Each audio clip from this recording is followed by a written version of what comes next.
RSS की गतिविधियों को कर्नाटक में बैन करने का मुद्दा गरमाया हुआ है। राज्य सरकार में मंत्री प्रियांक खरगे ने आरएसएस पर उन्हें कॉल्स के जरिए धमकी देने का आरोप लगाया है।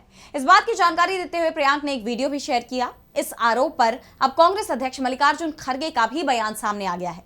तो क्या है पूरी खबर, जानेंगे इस रिपोर्ट में। कर्नाटक में सरकारी जगहों पर आरएसएस की गतिविधियों पर बैन लगाने की मांग का मुद्दा गर्माता जा रहा है।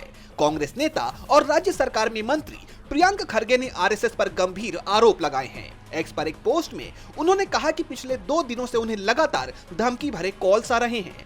उन्होंने एक वीडियो जारी किया जिसमें उन्होंने हाल के दिनों में मिल रही धमकियों और अभद्र कॉल्स को दिखाया है। उन्होंने कहा कि ये सिर्फ एक छोटा सा उदाहरण है उस गंदगी का जो आरएसएस युवाओं और बच्चों के मन में भर रहा है। See, it is not a threat call. There are threat calls.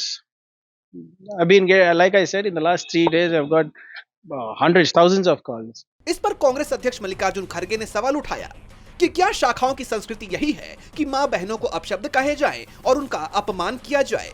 क्या बीजेपी नेता इस तरह की अभद्रता और नफरत भरी भाषा का समर्थन करते हैं? भाजपा नेताओं के बच्चे तो अपने उज्जवल भविष्य की ओर बढ़ रहे हैं, लेकिन गरीब घरों के बच्चों को इन लोगों द्वारा नफरत और हिंसा में धकेला जा रहा है। प्रियांक खरगे ने कहा कि पिछले 2 दिनों से मेरे फोन की घंटी बजती रही है। उन्होंने आगे कहा कि मुझे और मेरे परिवार को धमकियों, डराने धमकाने वाले फोन आ रहे हैं, सिर्फ इसलिए क्योंकि मैंने सरकारी स्कूलों, कॉलेजों और सार्वजनिक संस्थानों में आरएसएस की गतिविधियों पर सवाल उठाने और उन्हें रोकने की हिम्मत की थी, लेकिन मैं ना तो विचलित हूं और ना ही हैरान।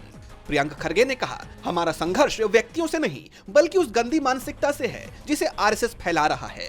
हमें इन युवाओं को बौद्ध, बसव और अंबेडकर के विचारों से जोड़ना होगा। प्रियांक यही नहीं रुके, उन्होंने कहा कि वो इन धमकियों से डरने वाले नहीं हैं और उनकी राजनीति सत्ता की नहीं बल्कि विचारों और जनता की राजनीति है जो निर्दोष युवाओं को इस नफरत के चक्र से बाहर निकालेगी। अब ये पूरा विवाद कहां जाकर थमता है, ये देखना होगा। डीबी लाइव की रिपोर्ट।